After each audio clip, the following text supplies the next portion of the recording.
eu sou a Carol Nogueira e esse é o Item Mais da CNN. As chuvas de dezembro marcaram um triste capítulo na história da Bahia e do Brasil. O estado registrou o maior índice de precipitação dos últimos 32 anos. O resultado foi trágico. A Bahia está enfrentando a pior chuva para o mês de dezembro desde 1989. Quantidade de municípios atingidos, os que estão em estado de emergência, número de mortos em alta, tudo retrata um drama terrível para fechar este 2021. Uma das imagens mais marcantes dessa tragédia foi o resgate de um senhor em Itabuna, já com a água quase no pescoço. Nós abrimos a edição do Prime Time da segunda-feira exatamente com essa imagem, porque era muito forte. Eu encontrei nas redes sociais, conversei pelo telefone com familiares e amigos desse senhor. É o João Alves Nascimento Filho, ele tem 71 anos e a gente viu nas imagens que viralizaram a gravidade do momento que ele passou, mas a gente nem imagina que ele ficou em pé sobre uma escada entre a tarde de sábado, dia 25, e o começo da tarde do dia 26, porque a água ali foi subindo dentro da casa dele para se salvar, para não morrer afogado. Ele teve que ficar em cima dessa escada até que apareceram vizinhos dele com uma lancha e uma canoa para tirar o João de dentro de casa. Ao menos 25 pessoas morreram e mais de 500 ficaram feridas. Mais de 90 mil tiveram que deixar suas casas. Ao todo, cerca de 660 mil foram afetados de alguma maneira pela chuva.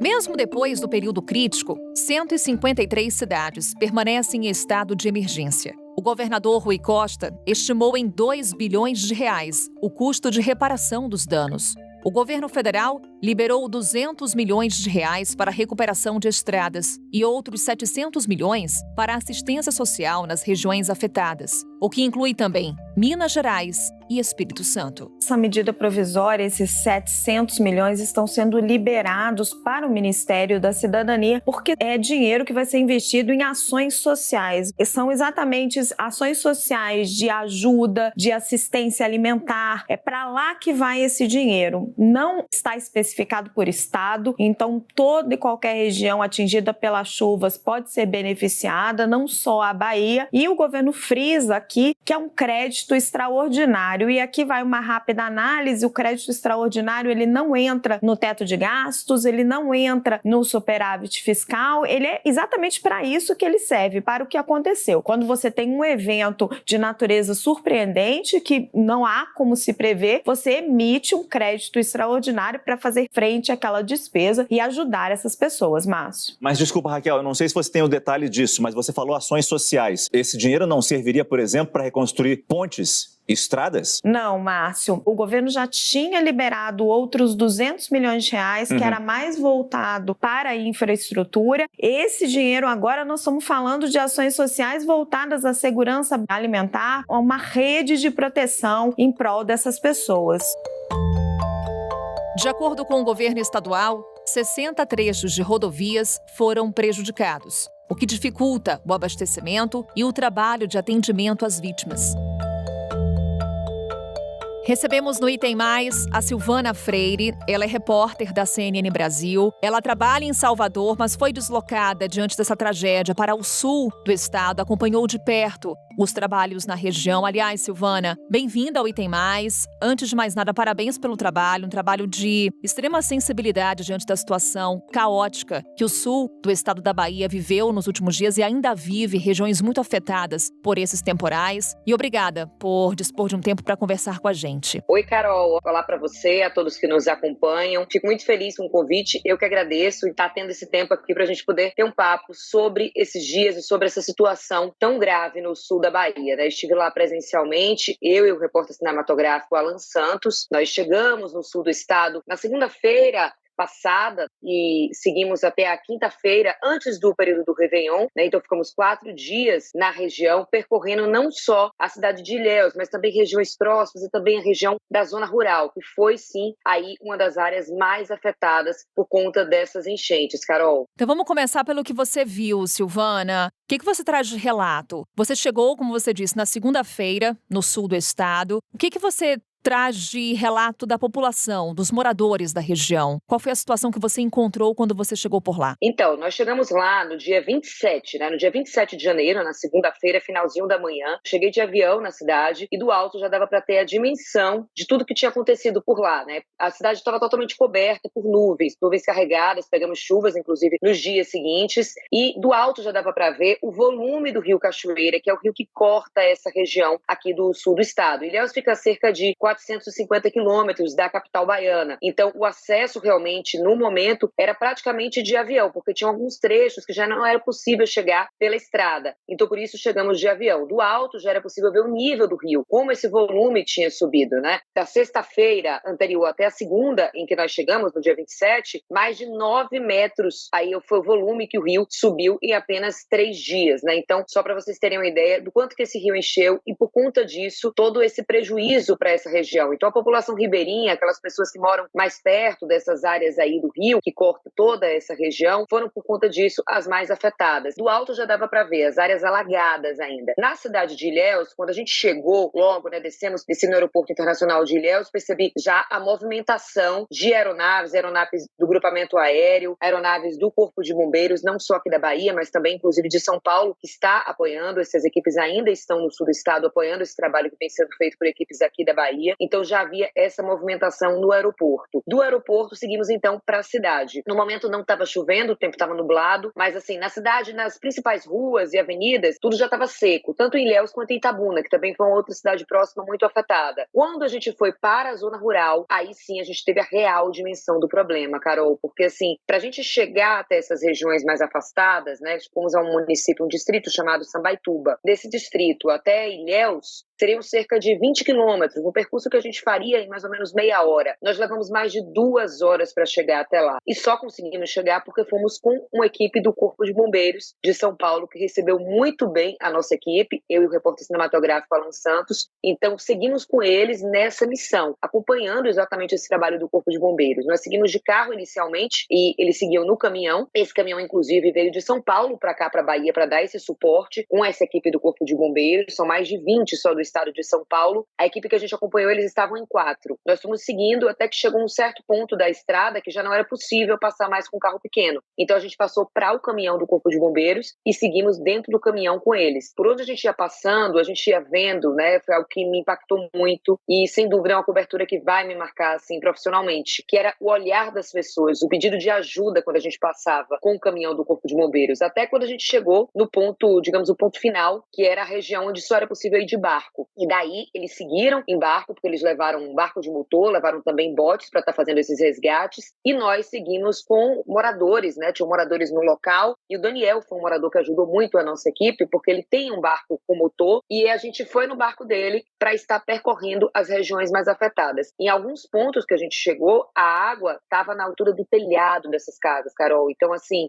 havia esse trabalho importante do Corpo de Bombeiros. Boa parte desse trecho que a gente percorreu de barco já não tinham mais moradores. As pessoas, de fato, já tinham deixado suas casas. Eu conversei com um senhor, o senhor Orlando, de 79 anos. Morou a vida inteira lá. Ele disse que nunca imaginou ver isso. Ele me contou que chegou com a família no dia 25. Ele almoçou na casa de um filho, passou o Natal com o filho, chegou na casa dele no dia 25. Foi o tempo dele chegar, começou a chover muito forte e depois percebeu a situação, foi tentar sair, já não foi possível sair de carro. Então o carro dele ele perdeu, ficou na garagem, coberto pela água. Ele saiu já com a ajuda de outros moradores de bote, levando apenas o essencial. Então, assim, esse relato não foi um relato isolado. E um outro ponto também que chamou muita atenção, né, de mim, do Alan que estava comigo acompanhando, foi a solidariedade das pessoas. Para você imaginar, nesse ponto que a gente estava, nós chegamos lá com o Corpo de Bombeiros e ficamos com eles lá durante a tarde até o início da noite, porque eles fizeram um trabalho de resgate de um morador que estava em uma área isolada e que não queria sair do local. Foi um resgate bem difícil. Esse morador tinha poucas coisas, era um fogão, uma geladeira, apenas alguns animais. Ele estava com um cachorro, o gato e umas galinhas, né? Uma área bem isolada, bem pequena, onde não tinha sido atingida pela água. Ele estava com medo de sair dali e perder o pouco que ele tinha. Então foi um trabalho muito importante do Corpo de Bombeiros no sentido psicológico mesmo, né, de convencer essa pessoa a sair de lá, deixar para trás o pouco que ele tinha pela sobrevivência dele naquele momento, né? E diante disso, já anoitecendo e a gente acompanhando esse trabalho dos bombeiros por lá, teve uma família, a família Nascimento, que acolheu a gente, fizeram questão de colocar até um café da noite pra gente, né? Foi algo assim tocante naquela situação em que eles se encontravam, dividindo ali o que eles tinham e querendo acolher a nossa equipe e acolher o Corpo de Bombeiros que estavam lá fazendo aquele trabalho. Então, um sentimento de gratidão deles por essas equipes que estavam lá ajudando muito forte e de solidariedade, de quem tinha alguma coisa em casa estava ajudando quem já não tinha e estava abrigando pessoas dessas áreas que estavam mais alagadas. Então, isso realmente foi impressionante, esse sentimento de solidariedade da comunidade. Uma comunidade que foi muito afetada e que estava ali preocupada em ajudar o seu vizinho, em acolher quem estava chegando, Carol. E esse sentimento de solidariedade, Silvana, ele permanece. Muitas pessoas enviando donativos, contribuindo de alguma forma. Qual é o trabalho nesse momento? Como é que é feita a entrega desses donativos? Como está sendo realizada essa ajuda a essas famílias que tanto necessitam? Sim, Carol, esse é um trabalho que continua, vem acontecendo, né? Em Salvador, existem diversos pontos para donativo, para que as pessoas deixem as suas doações. Também, qualquer quartel de bombeiros do estado recebe essas doações. E aí é um trabalho grande das pessoas no sentido de separar tudo que chega, né? Porque chega desde alimentos, a roupas, colchões, cobertores. Em Ilhéus, inclusive, eu acompanhei um grupo, Amigos da Praia, um grupo que surgiu inicialmente com movimentação para ajudar com relação à praia e a questões ambientais, e esse grupo segue com essa ação ajudando os moradores. Então lá eram mais de 100 voluntários por dia. Era um ponto de drive, a pessoa encostava o carro, deixava o seu donativo e eles já montavam a cesta ali. Então eles já separavam o que chegava de alimento, o que chegava de material de higiene, tudo era separado ali na hora. Uma organização assim impressionante. E nesse momento que eles já separavam, eles já montavam as cestas para estar fazendo essa entrega. E aí dependia também de outros voluntários, né? De outros voluntários para estar fazendo essa entrega. Então é uma grande corrente. O Corpo de Bombeiros Militar montou e coordena uma mega operação de logística para a distribuição de todos os materiais que estão sendo doados pelos baianos nesses quartéis, né? Nos quartéis, como eu falei, em qualquer um é possível deixar essa sua doação. Então, até esse domingo, dia 2, quase 26 mil cestas básicas, cerca de 130 mil litros de água mineral, foram 6 mil kits de higiene e mais de 6 mil colchões, entre outros materiais que chegaram até as bases montadas em Ilhéus, Ipiaú, Tapetinga, Itabuna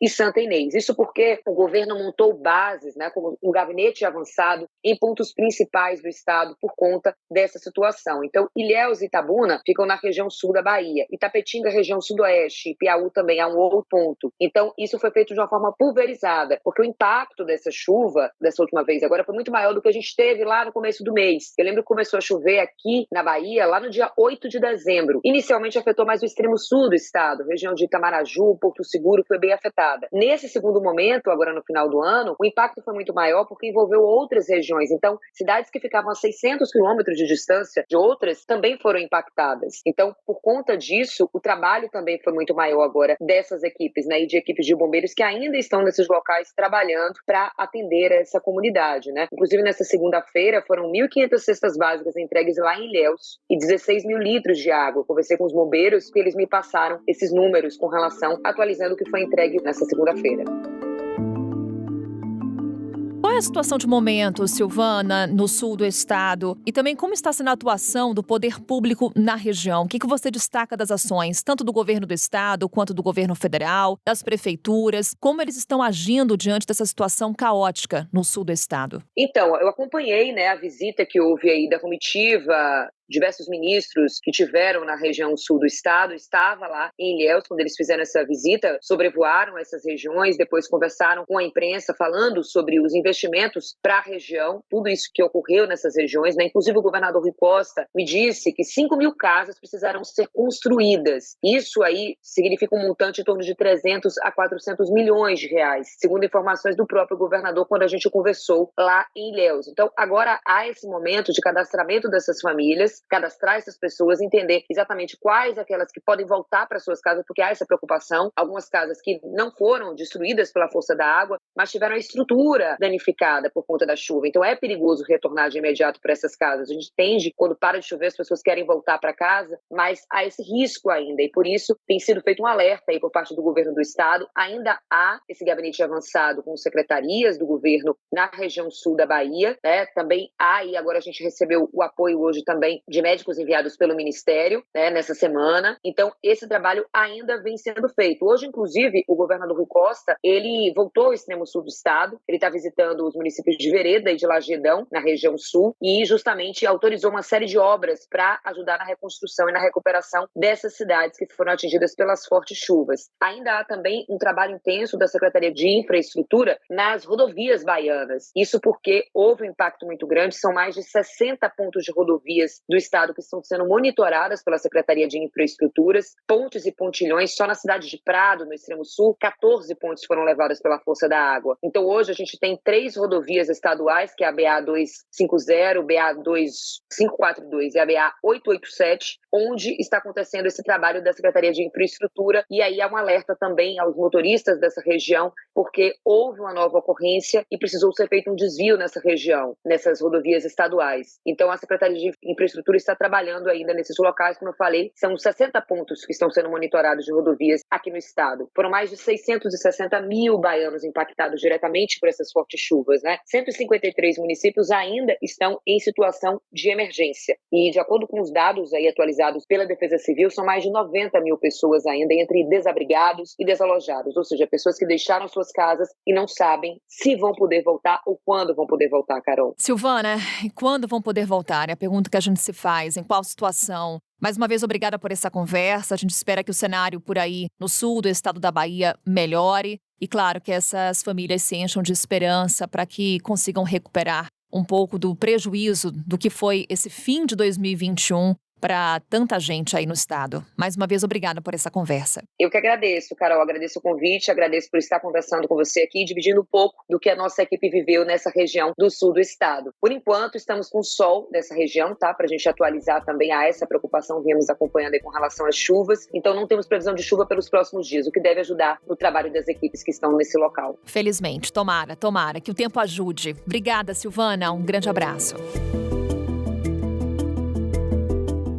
Dados do Centro Nacional de Monitoramento e Alertas de Desastres Naturais apontam que o município de Itamaraju, na Bahia, foi o mais atingido pelas chuvas de dezembro. A medição indicou 769 milímetros de precipitação no mês passado, mais de 5 vezes a média histórica para o período. Em Ilhéus, a alta foi de 70%. E em Salvador, choveu 3 vezes mais do que o normal para esta época do ano.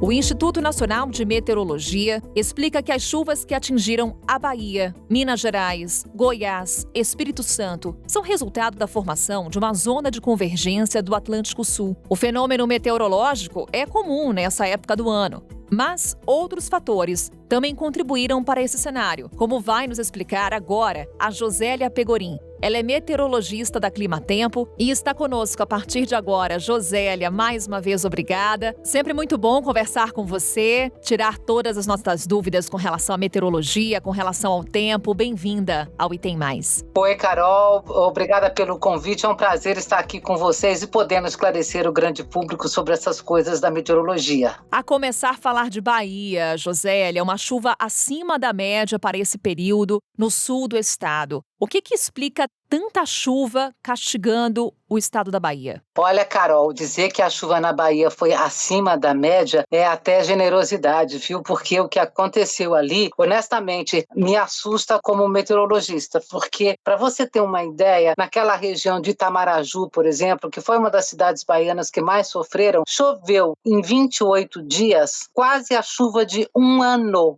inteiro. E isso aconteceu, Carol, em vários locais do sul da Bahia, sul-sudoeste da Bahia, do norte de Minas também. Então, nós tivemos vários locais recebendo, em cerca de um mês, quase a chuva de um ano inteiro. Nesse sentido, assim, não tem como o rio não transbordar, barragens estourarem, né? É um volume de água muito excepcional. O que aconteceu ali foi uma coisa realmente especial. Veja, desde o final de novembro até quase o final de dezembro, nós tivemos 3 eventos de chuva muito intensa e que caíram no mesmo local. Essa convergência de umidade, essa concentração de umidade, ela ficou meio parada nessa divisa entre a Bahia e o norte de Minas durante quase um mês. Por isso nós tivemos tanta chuva assim. e aí você não tem solo que sustente, não tem rio que sustente. E o que explica essa concentração de umidade nessa região específica, Josélia? Então, olha, esse é um dos efeitos do fenômeno Laninha. O fenômeno Laninha, ele altera a circulação de ventos, né, sobre a América do Sul. Não só sobre a América do Sul, mas assim, em vários locais do planeta. E altera a circulação de ventos, a pressão, e aí altera como a chuva cai. E no caso do Brasil, por causa do fenômeno Laninha, essa concentração, essa convergência de ventos, ela ficou mais ao norte do que normalmente ela ficaria. Esse é o mais comum. E aí o que aconteceu é que essa concentração de umidade acabou ficando, por causa do fenômeno Laninha, mais lá para cima, para o norte de Minas, pegando a Bahia também, o Tocantins e também o norte de Goiás. Daí a gente teve essa chuva tão intensa também nesses locais. Há quem associe também um outro fator, aquecimento global. É possível fazer essa associação, Josélia? Olha, Carol, assim, diretamente não. Mas, quando a gente fala em aquecimento global, a gente não pode esquecer que a gente está falando também em aumento desses eventos extremos, dessas situações muito fora do padrão. Porque é o seguinte, nessa época do ano, chove forte em quase todas as regiões do Brasil. Para nós meteorologistas, a época do verão é uma época assim, de plantão 24 horas, você não consegue descansar, porque é muita chuva intensa em tudo quanto é canto do país. Mas, quando você fala em aquecimento global, então você fala nessas mudanças mais a longo prazo e mudanças mais amplas na atmosfera, você começa a mexer também com esses eventos excepcionais. Então, eles começam a acontecer com maior frequência. Nós já tivemos outras chuvas intensas em outros locais do país, parecido com a Bahia? Sim, já tivemos. Mas essa situação excepcional foi, na verdade, 3 vezes no mesmo lugar. Esse aumento de eventos extremos no planeta é uma das preocupações quando você fala em aquecimento global. A gente fala bastante da chuva forte no estado da Bahia, mas ela também caiu provocando estragos, como você destacava, Josélia, nos estados de Goiás, de Minas Gerais. O que podemos esperar para os próximos dias? A chuva vai continuar caindo principalmente nesses 3 estados? Olha, Carol, não só nesses 3 estados. A preocupação agora não é mais só com a Bahia ou com Tocantins, Goiás. Nós temos agora muita preocupação com o estado de São Paulo, com a Grande São Paulo, com Minas Gerais, a Grande Belo Horizonte, o Rio de Janeiro, outras áreas, mais no centro-sul de Goiás, a chuva caindo forte também em áreas de Mato Grosso, do Pará. Nós tivemos nesse primeiro fim de semana nuvens muito pesadas que provocaram tempestades sobre o Maranhão e o Piauí. Na região de Teresina, por exemplo, assim, em cerca de 48 horas, choveu mais da metade do que normalmente choveria durante todo o mês de janeiro, né? Então, assim, o mês de janeiro, ele é um mês que você tem essas tempestades acontecendo com muita frequência na maior parte do Brasil. E agora nós temos, nesse início de janeiro, uma situação especial, Carol, que é a formação de um fenômeno muito comum durante os meses de verão, a zona de convergência do Atlântico Sul. Essa zona de convergência era, na verdade, uma enorme faixa, um enorme aglomerado de nuvens muito carregadas que corta o país de norte a sudeste, né? E ela se forma nessa época do ano por causa de configurações especiais. Essa circulação de ventos, ela começa a concentrar essa umidade em alguns setores, provocando chuva volumosa e prolongada por vários dias consecutivos. Aliás, Carol, lá no sul da Bahia, nós tivemos 2 eventos de zona de convergência do Atlântico Sul. E é isso que faz muita chuva concentrada ao mesmo tempo em algumas áreas. Muita chuva em volumes excepcionais. Josélia agora traçar uma projeção de verão. Este verão já pode ser considerado um dos mais chuvosos da história? Não, Carol, de forma nenhuma. A gente não pode falar nada sobre isso, tá? Até porque o verão acabou de começar, né? Então, assim, se você for falar exclusivamente do sul da Bahia, sim, o sul da Bahia teve uma situação absolutamente excepcional, mas a gente não pode generalizar isso para o restante do país. Nós precisamos, né, lembrar que o verão é a época que mais chove na maior parte do país. Então, a gente tem agora o mês de janeiro com bastante chuva nos estados do centro-oeste, do sudeste, do norte, do nordeste do Brasil. No sul do país, a chuva também tende a aumentar, inclusive sobre o Paraná, mas deve faltar muita chuva ainda no Rio Grande do Sul. Agora, Carol, nós temos ainda, primeiro tem o mês de janeiro inteiro, janeiro, tudo bem, é um mês de bastante chuva, mas tem fevereiro e março, então você não pode tirar uma conclusão sobre o verão que acabou de começar, né? E, inclusive, a gente tem, assim, tanto para fevereiro quanto para março, uma tendência de que chova menos do que o normal no sul, no sudeste, no centro-oeste. O norte e o nordeste, Carol, devem ser, assim, duas regiões que vão ser muito beneficiadas com volumes de chuva excessivos, justamente por causa do fenômeno Laninha. O Laninha, uma das influências que ele tem sobre o Brasil é incentivar, estimular mais chuva sobre o norte e sobre o nordeste do Brasil. Nós tivemos, no ano passado, a cheia recorde do Rio Negro em Manaus. Por quê? Porque tanta água por causa do fenômeno Laninha que já estava atuando o ano passado.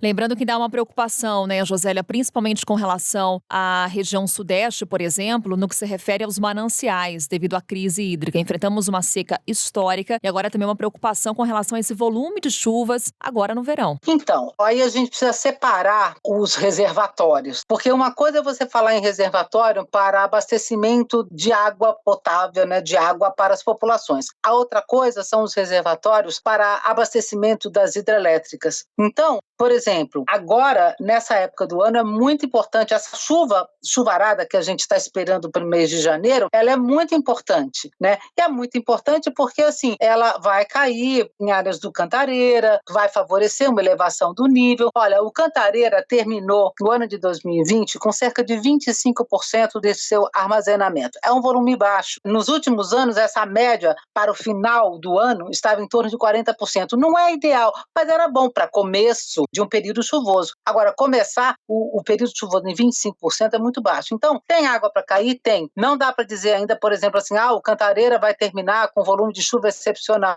Agora, em relação às hidrelétricas, é muito importante que a gente tenha aí uma chuva volumosa, né? Ali na divisa São Paulo, Goiás, com Minas Gerais, depois ali no Tocantins também. O problema, Carol, é que janeiro deve ser um mês assim com bastante chuva, mas a gente não espera isso para fevereiro e março. E olha, assim, essa crise hídrica, ela é decorrente de vários verões com chuva deficiente, né? Porque, veja, durante o inverno, durante o outono, chove muito pouco no Brasil. Então, a gente não conta com essa chuva. O ONS não conta com essa chuva. Ninguém conta com essa chuva. A gente conta com a chuva do verão. O problema é que nós temos aí vários verões consecutivos com menos chuva do que o normal. É essa chuva que conta. E a gente não vai resolver o problema de uma crise hídrica como essa com a chuva de um verão apenas. Tá? Então, não é agora que a gente, mesmo que a gente tenha a chuva caindo e tal, bem, nós não vamos resolver ficar numa situação, digamos assim, confortável, sabe? Com um verão só. Não é essa conta que a gente costuma fazer. Josélia Pegorin, sempre muito bom contar com a sua ajuda, explicar pra gente o que está acontecendo na meteorologia. A gente te espera numa próxima oportunidade. Até lá. Olha, é um prazer participar com vocês, viu? Quando precisar, a gente conversa mais. É sempre um prazer, Carol. Obrigada, Josélia. Um grande abraço. Por aqui seguimos monitorando as chuvas em todo o país, trazendo para você o que é destaque, acompanhando a situação particular da Bahia e também de outros estados que são, nesse momento, afetados por temporais. A gente se vê amanhã. Até lá!